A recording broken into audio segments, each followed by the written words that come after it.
Winston Churchill make the finest remainder of remarks, but you get killed. And he does it every time. And the fake news, they give him a total pass, and that's okay. It's all right.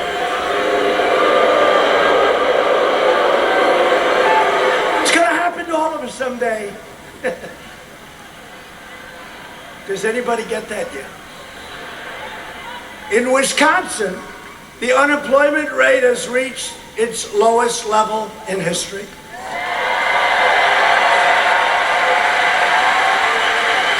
How's that for a soundbite?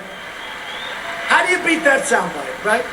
So now the people of Wisconsin are going to say, well, let's see, the state set a record, most successful it's ever been. And by the way, that's because we got a lot of help from a guy named Scott Walker.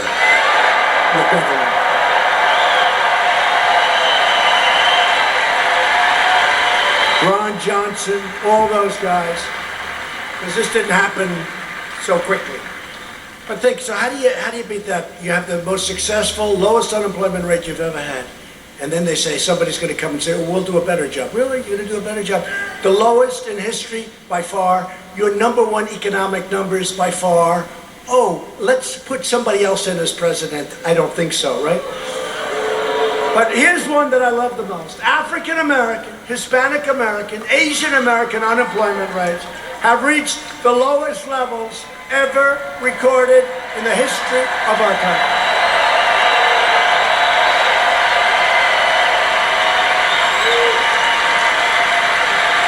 And here's another one. African American youth. You know, the way it was so high, it was so horrible. Youth unemployment has reached an all-time low in recorded history. African American poverty has reached the lowest rate ever recorded also.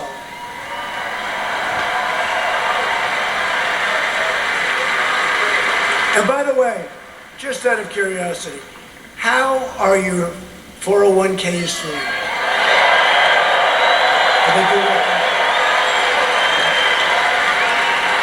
The only question, are you at 70, 80, 90, 97? He goes higher.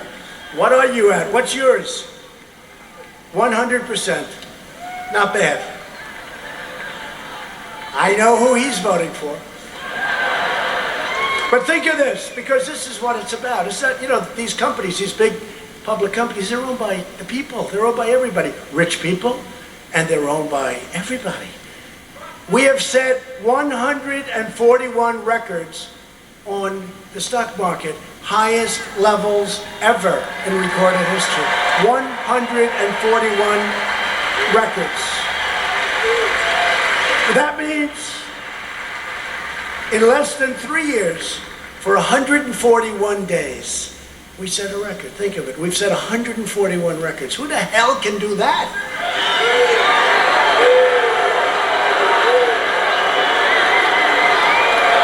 And if our opponents had won the election, instead of going up, you know, we're very close to 30,000 on the Dow. Nobody thought that was possible, including the fakers back there.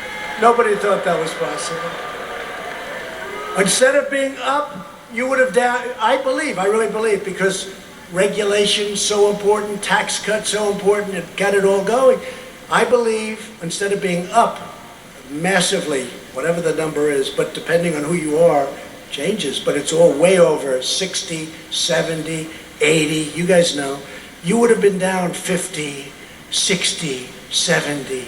You would have been down at a level you would probably be extremely depressed right now. You wouldn't have bought all those brand new Keep America great hats. Don't worry, we're never getting rid of MAGA, don't worry. We don't have the courage to get rid of MAGA, the greatest campaign in history. We're never leaving. But you wouldn't have bought those hats, you know why? You wouldn't have had the money to buy them. Okay, now you can buy them, it doesn't mean a damn thing. So let's do it real fast. The poll, right? Make America great again or keep America great, right? You know, I don't have to go through the whole deal. We're going to do it quick. We're going to do it quickly. Ready? Who likes Make America Great Again? Wow.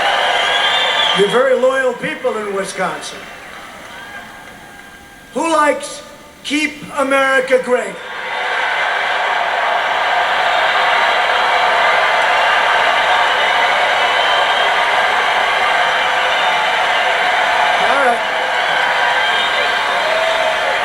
So it surprises me every single time, but Make America Great Again, MAGA, has never won one of these polls. You know why? We've rebuilt our military, we've cut taxes, we've cut regulation, our stock market hit records. It's called Keep America Great. I mean, we've done so much.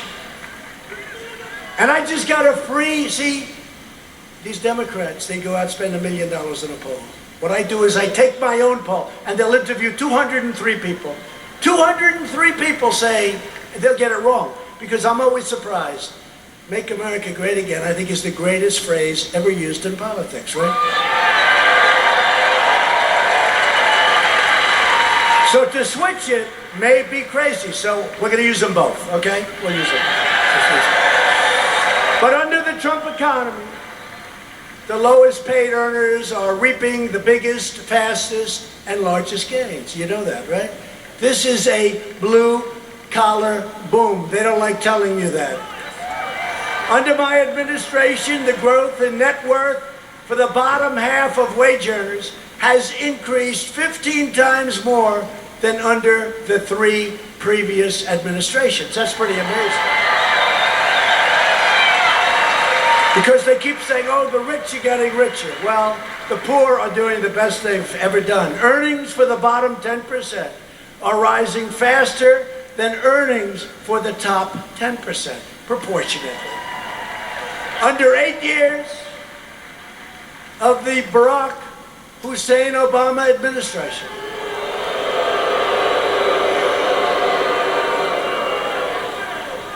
which administration loves spying on people's campaigns? By the way, could you imagine if it were the other way around and I spied on his campaign? What would these fake news people be doing? More than 300,000 people under Obama, 300,000 people left the workforce. Under just 3 years of my administration, 3.5 million people have joined the workforce, and nobody believed that was possible. 370 companies have signed our pledge to America's workers, providing more than 14 million Americans with new training and job opportunities. We're training them. We're getting them, Walmart, so many great companies, they're training people because they can train them much better than government. 14 million, you know who's worked so hard on that? Everybody, you've heard of Ivanka, right? Ivanka. She had such a passion for it. She's very smart. I said, would you like this job? No, Dad, I want to get people working. I want to get them and help families. So I said, all right, good. Look, she's smart. Go do whatever the hell you want to do is okay, darling.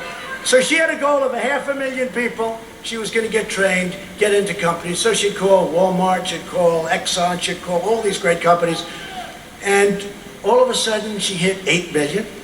Then she hit 9 million. Don't forget, she wanted to do 500,000, but this is her. Then she hit 10 million. She just hit 14 million people are being trained by these great companies.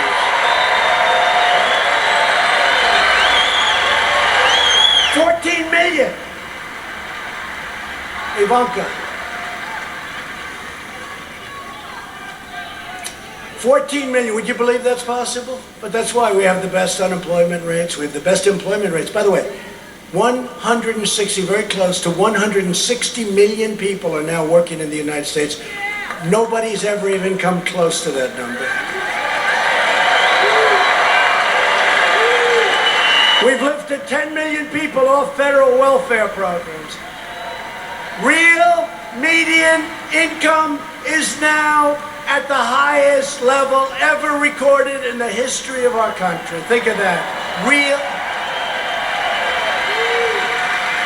median income. Under 8 years, so we're here 3 years, right? but really less because when it was done, the stats, it was 2.5. But we had less than 3. Under 8 years of the Bush administration, household incomes grew $400. 8 years, $400. Under 8 years of President Obama, household incomes grew $975. That's okay, $975. 8 years, right? Under 3 years of the Trump administration, household incomes have risen $10,000.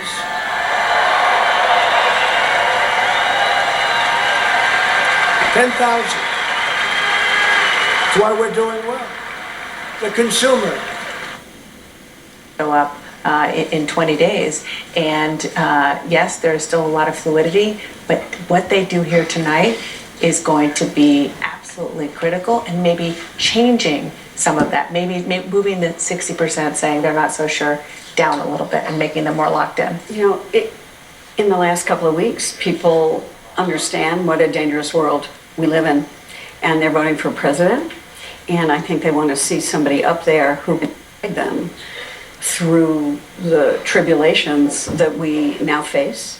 And I think that we're looking at a different kind of debate now than we did previously, not only because we're close to the caucus, not only because people are undecided, but because after what has occurred in Iran, people want to know that they will have a leader they can trust to lead them in these dangerous times. And I think trust and credibility, The Iraq War, and maybe hit a record number of job-destroying regulations. I brought back the old light bulb, better light for much less money if you want it, right? Little thing. Somebody said, "Oh, sir, don't mention the light bulb." You know, it's hard to make an elegant speech. I'm saying I brought back the light bulb. So the new light bulb costs you 5 times as much, and it makes you look orange. And I was more interested in the orange than I was in the cost. But you know what? If you want, you have it. And you know the new bulb, I don't know if you see it, it's on there. It's a hazardous waste. That when that bulb ends, you're supposed to take it to a certain dump and gingerly put it in because it's loaded up with gases. That's the new. I said to somebody today in environmental protection, how many people do that in the country? Sir, maybe none. They throw it into the garbage can. But I'm also approving new dishwashers that give you more water so you can actually wash and rinse your dishes without having to do it 10 times. 4, 5, 6, 7, 8, 9, 10.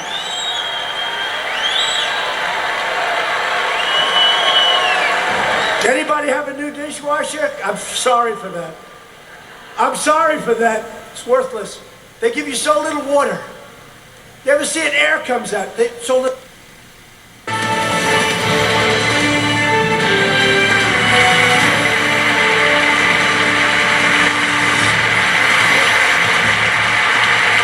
Live from Drake University in Iowa.